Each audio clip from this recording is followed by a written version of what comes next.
this episode of my Lash 2 brain cells constantly. Yeah, because some of them got super users. Some of them got girls guys, some people all day. live in these Facebook groups and they just wait to answer questions. Hello, everybody, and welcome to my Lash 2 brain cells. I'm your host, Maddie Morris. And you probably noticed, I'm also your host, Elliot Morris, but you probably noticed our brand new jingle. We have a theme song. We have a jingle. We're a real podcast now, 30-something episodes made by Grammy Award-winning producer Maxwell Gaver. That's a lie. He hasn't won any Grammy. But he should. He deserves one. He deserves one for this jingle, honestly. Max is one of our best friends. He's a producer. He's fantastic.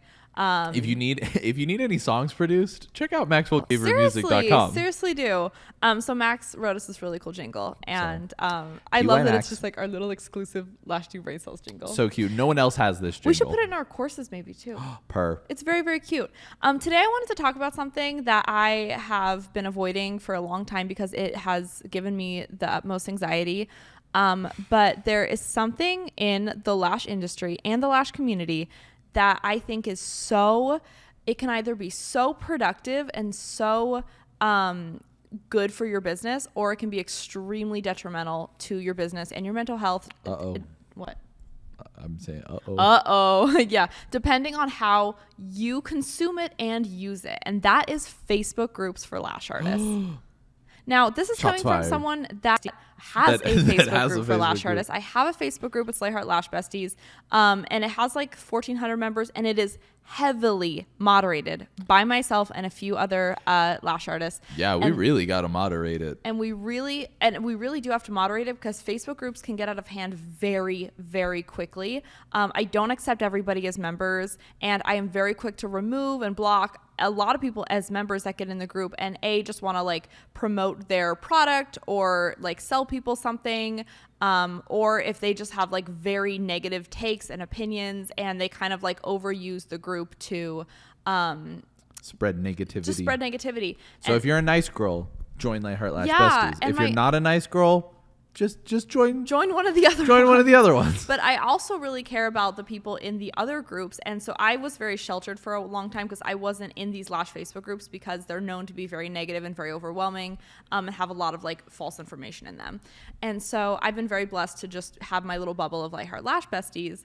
And I was even sharing with Elliot on our trip. I was like, look at our Facebook group. Look at how everyone addresses each other. So good. They always address each other with hi besties or hi baddies and besties, and they have been sort of trained, and they kind of have this expectation on them that they have abided by, which is, be constructive in the group. And so if you have a question, ask it constructively, and always have in the back of your mind that in Facebook groups, these are your peers and not your mentors. These are not people that you are paying money to get responses from that it's actually going to like elevate and change your business. These are people that do the same job as you, that might have differing opinions, might be from different areas, might have a little bit more advice in certain areas, but they might be wrong. And you always have to come from the standpoint of like, these are just opinions. I am not actually getting like education from these pages. Yeah, they haven't no one in these groups, unless it's like someone who like of is like an educator, has like proven that they know their stuff. Yeah. And like just because you pay someone also doesn't mean like they know their stuff. But if you are paying someone, hopefully you have gone through the like due diligence of figuring out whether or not they actually know what they're talking about, maybe. And anyone who is an educator, who's like a valid, like authoritative educator, is going to have, it's going to be very easy to find proof that they know what they're talking about. Yeah. But which you can't get in most of these Facebook groups. And what I really like about the Lightheart Lash Besties Facebook group is there are quite a few people that are educators in the lash space in the Lightheart group, and they are very active, and they always offer extremely constructive answers for a lot of questions that they have knowledge on. But while I was away on vacation, I had a friend say, oh my gosh, Maddie, I saw a video of yours like blow up in one of these Facebook groups, and all the comments were like, overall very positive. It was people asking if they had taken my courses before and like their experience, and I had like hundreds of comments. So I joined the group and I got in, and I was going through, and I was immediately just like, I spent maybe like 4 hours that night. I didn't get any sleep. I spent 4 hours that night just like reading through these comments and absorbing it all. And it was crazy how much misinformation was being shared in these groups. And because a lot of it was information that only the source would have, you know? And so someone said, it was all about my personal lash retention. It was a video that I posted about my lash retention. My lashes had lasted 20 days. And I posted a video of how well they're lasting. And I shared that I have like resources for how to get great retention. I have an ebook called Understanding Retention. But the whole point of the video wasn't to like necessarily sell you anything. It was to show you that retention really is all about application and not necessarily just the products you use. And how amazing my lashes looked after 20 days of wear and tear in Italy. And in this thread, like some people were like, there's a filter on this video. Those aren't actually her lashes, which number one, false. There wasn't a filter on the video. So I posted the raw video in the chat and I was like, here's the video. These are my lashes. Someone was like, she's wearing strips. No, I was not. Someone was like, what's the map? And someone put a map for what they thought wasn't the map. My lashes were, which couldn't be further from the truth. Someone was like D12 through 18. And I was like, no, they're not. Not D. No 18s. No, yeah. And someone said, what lashes are these? And people were promoting their own products in the thread. Those are the best ones. It's people was like, what products are these? And they're like, oh, she's using these are Foxy Girl Sexy Lash. These are Diva Slay lashes. These are Diva Slay Hot Lash. And I was like, no, they're not, baby. And there was hundreds. These are Diva Slay Hot Lash on sale now for 50% off. Yeah. And so bad. So I had joined all these groups with hundreds of thousands of members, by the way, and they're not being moderated at all. And so I wrote in the chat and I was like, hi everybody, this is Maddie. This is the face from the video. And like, I am not just this big faceless brand. Like I am a human being that runs an Instagram account that makes my own content that responds to everyone.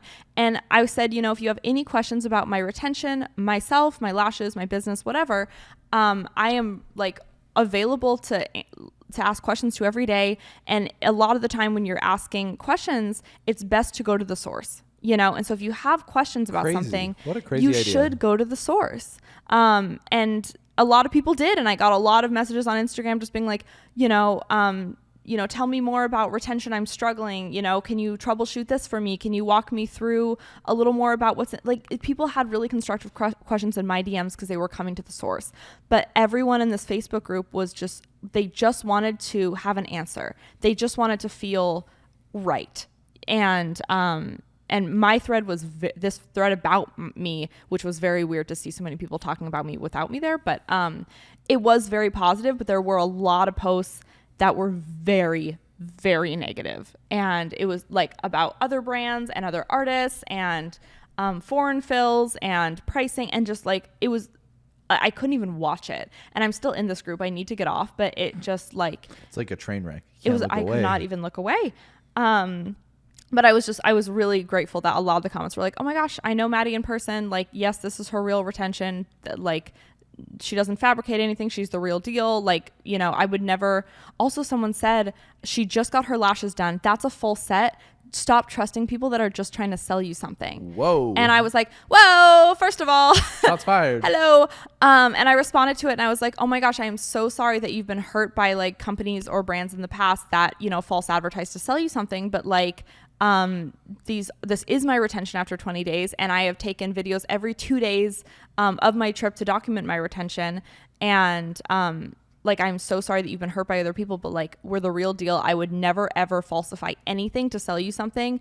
And I have really documented my entire lash journey as just that, a documentary style of like, you know, everything. And so if I tell you like, this is my retention, or this is my client's retention, or this is how I did something, what you see is what you're going to get. And she was like, oh my gosh, you're so sweet, girl. Sorry. You know, she was really sweet. But I think a lot of the time people just need a little reality check of like, you know, sometimes people aren't lying to you, and sometimes the best place to get answers is from the source. So I have some do's and don'ts for you for how to use Facebook groups effectively to get the most out of them, because I think there's a place for community on Facebook and online for lash artists, but there's a way to go about it where you're going to get the best results. And so I think the do's of what you should be posting in Facebook groups. Do you have any ideas, Elliot, to add on? First one is do not go on them. Period. Honestly, unless it's Lightheart Lash Besties. Honestly, if you can help it, if I was a beginner lash artist just starting out, I wouldn't join them. I'm not even kidding. I would not join them. I would maybe join. Do you know the Facebook groups I would join if I was a beginner? I would Lightheart join Lash Besties. It's just us it's not a plug. Promoting ours and trashing every other group. Not at all. The ones I wouldn't join are this one and this one. No, if I was a beginner lash artist and I wanted to join a Facebook community, just other artists and these people I consider like my peers, I would join local lash artist Facebook groups. So I used to be in like Alaska lash artists, Alaska estheticians. When I moved here, it was Arizona estheticians. And there's a few things that I got from those groups. And number one, it's people buying and selling used equipment, which is great. Sick. Because Awesome. It's a little niche Facebook marketplace for you to buy things like if you're starting out, you're buying a studio, you're renting a studio, all that stuff kind of adds up. And if you're on a budget, go on Facebook groups, utilize the local groups you're in, and, just say, I'm in search of like a cheap bed, a rolling cart. I'm looking for a hydraulic bed that's previously used. Let me know if you know anyone. It's a niche little marketplace to get things locally. So that's number one, what it's great for. Number two is like encouraging other people and getting constructive feedback on your lash work. So if you like do a set and you're like, hey guys, this is my third set. I'm really struggling. I'm newer. I just want to get some constructive feedback of kind of like what you see looking at the set. And don't take it super to heart, but if you really thrive with like others' opinions, just from other artists, keep in mind, these are they not. They may not know what they're talking about. They also probably don't know what they're talking about. But if you just need an extra set of eyes, like you don't have a lot of maybe like people you work with, or you're not in a salon, friends and family.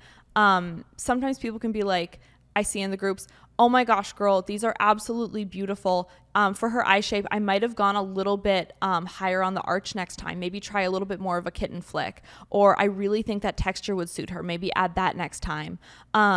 Those are constructive little conversations you can have if you really thrive on feedback.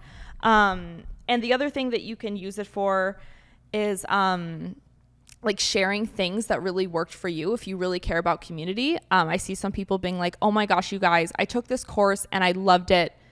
Take it. Or, oh my gosh, you guys, I've been using this bed topper. I'm obsessed with it. Like things like that can be helpful. Giving back to Facebook groups, like really just putting things out there with nothing in return, people really, really appreciate. And then it encourages everyone else to do that. A lot of people do that in our group. They'll be like, oh my gosh, you guys, I just bought this glue shaker. It's really affordable and I love it. And I've noticed a difference. Hurts no one, helps everyone. There's a lot of don'ts in Facebook groups. And honestly, being in these Facebook groups for the last week has melted my brain. And I don't know how people consume this amount of posts constantly. Yeah, because some of them got super users. Some of them got girls. Guys, some people all day. live in these Facebook groups and they just wait to answer questions.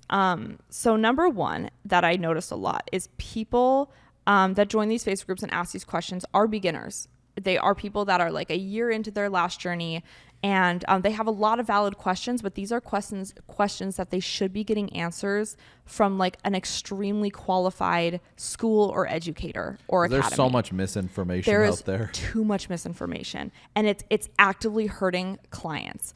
And so number one is people asking about allergies and irritations and sensitivities that their clients have had. Don't ask about that in a Facebook group. Do not group. ask about it in Facebook groups because these people also have the same questions you have. They don't have answers. You're not asking it to a group of 100,000 people with answers. You're asking it to a group of like 100,000 people that have the same question.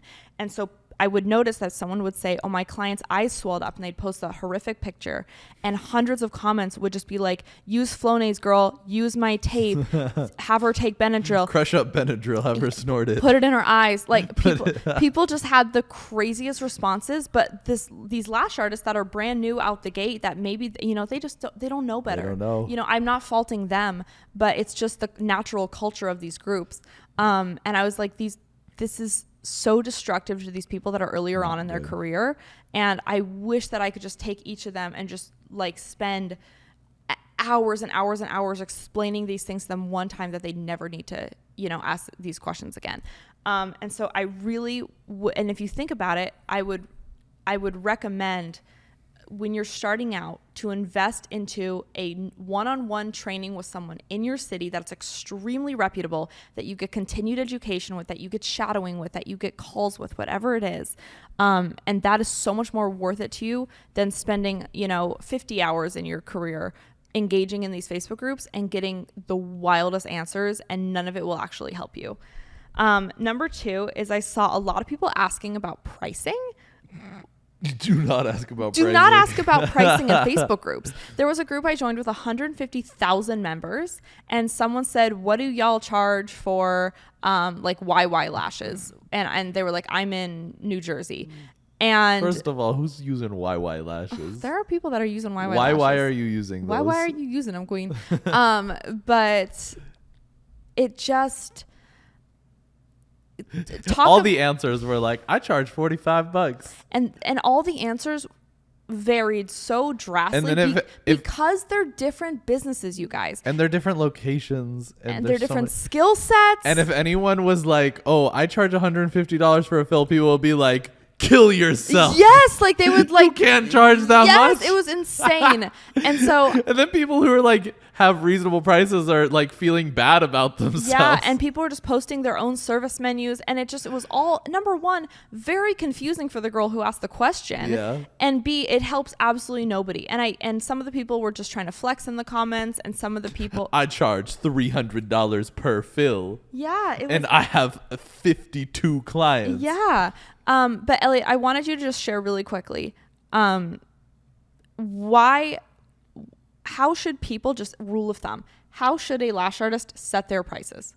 I mean, we've kind of already talked about it. I know, just quickly. Quickly, you should set your prices. So when you're starting off, because you don't have anything to really go off of, you should look at, what people around you are charging of similar skill and kind of start there. And you can do that by going to salons and getting your lashes done, looking at websites, looking at Google, not asking Facebook groups. Yeah, charge based off of where you think your work's at. And then once you've set your prices, do everything you can to fill your books as full as they can be. And then once your books are full, instead of starting to get a waiting list like so many people do, raise your prices to the point that 20 to 30% of your clients drop off. That should be the goal. And it's kind of hard to know, but generally it should be like a 20% price raise. It should be, you should feel it, you should notice it, your client should notice it. And the ideal price raise, I'm not going to tell you the amount, but the ideal price raise will cause 20 to 30% of your clients to drop off. And maybe it's like not in their budget. They'll go somewhere else. You can have lots of recommendations of like cheaper places they can go. But once those 20 to 30% drop off, then you can go back to work filling your books back up with now higher priced clients. And then once your books are full for a little bit, do it again. And then just keep doing it until you're the highest price in your area. Yeah. That's the formula. There's no reason why you need to know what someone in a different country charges for hybrid volume lashes. You don't know how long they've been in the game. You don't know their skill. You don't know their retention. You don't know what the clientele is like. You don't know anything. And a lot of people also assume just because you're in a certain area that you can charge that much just by your area. And so it was so funny because there was a conversation about my prices in one of these Facebook groups. And someone said, well, she charges that because she is in Arizona. And I was like, absolutely fudging not. Do you know how many people are charging $45 on a pack of bubble gum here? Yeah, so many. Yeah. I was like, first of all, my prices are entirely based on my skill and the results and the experience that my clients receive. It has absolutely nothing to do with where I am located. I would charge exactly the same for me if I was in any state in the United States. And I would figure out, I'm not even kidding. The caveat is that it would need to be a fairly sizable city. It would need to be a fairly sizable city. Because we should point out that if you are in a tiny town, it can be harder to charge higher prices. I would also figure it out. But I'm sure you would. I really would. But it is so crazy to me to be commenting on somebody else's prices or asking questions about someone else's prices that have nothing to do with your business. Your cost of goods, your product, your suite, your location, your rent, your education that you've invested in, every single thing like that is so personal, and it is going to differ artist to artist. And so it is detrimental to your business to be constantly fixated on what other people that you've never even met and never will meet are doing in their own business.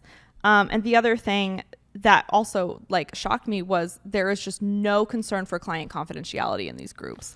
Ooh. Like people are posting their 50-page text message screenshots with clients, their client's name, their phone number. This is my client. Her name is Sarah Johnson. Her social security number is. People are posting pictures of their clients. They're like clients that are having like irritations, like very unflattering photos of their clients with their eyes all swollen in these group chats. And a lot of people, are writing, these text posts in Facebook groups, like calling their clients, they're making their clients seem stupid, or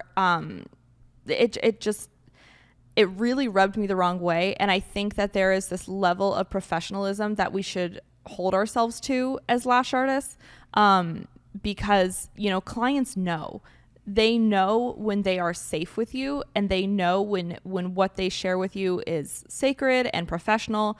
And when you are sharing these long, text threads in group chats that are somewhat public, like yes, they're private groups, but anyone can access them. They got 100,000 people in them. How private is that? Yeah, I was just shocked that there was just such a lack of client confidentiality. And then the last thing I saw in Facebook groups that I would just avoid at all costs, and this seems obvious if you're listening to this podcast, but a lot of people are very mean and there are bullies in these groups. And it just breaks my heart to see, but people to this day in 2023 are still bashing other artists online, other brands online. And I just, obviously people are going to preach world peace forever. Are we ever going to reach it? I don't know, but hopefully. But it just made me so sad. And I thought that we had grown so much further, as a whole. Yeah, I didn't. I wasn't surprised. I really thought, because I live in this Lightheart bubble where everyone is so genuine and encouraging to each other all the time. We have like the best community in the beauty industry. We do.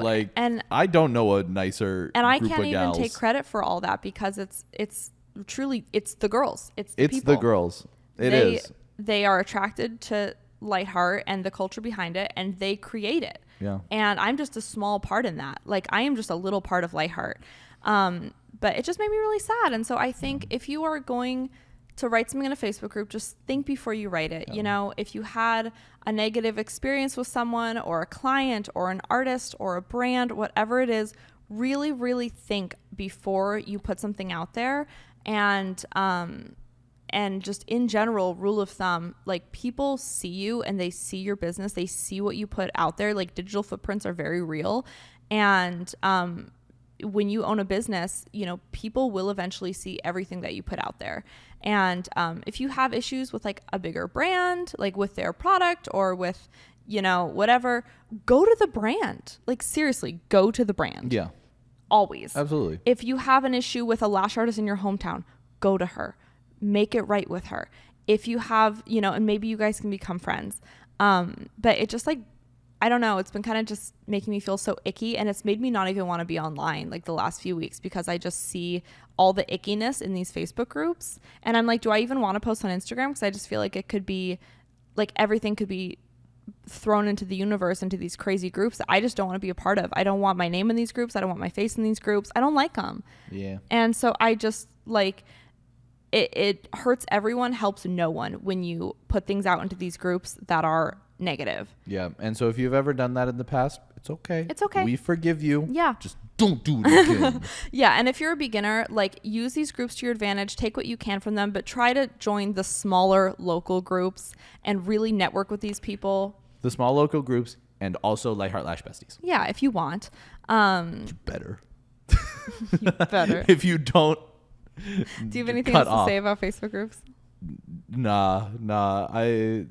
I've never been in a Facebook group in my life. Arizona engineer cuties. Yeah, I mean, it's me. There's a Facebook group called Lash Men. Lash Men. And it's me and Casey. It's you and Casey and Paul and Paul and Hakeem and a few other guys. We're just like, man, lashes are crazy, right? Yeah, crazy. Damn, bro, my tweezers keep breaking. Damn, bro. This humidity, crazy, huh? Typical Monday. My tweezers keep breaking. Monday. Yeah. I just, the second I saw that there were groups with over 100,000 members, I knew that it had to be a bad sign, but I didn't know how bad it could actually be. Mm-hmm. I really didn't. But until next time. You're so popular. Go away. Okay, I think we're good.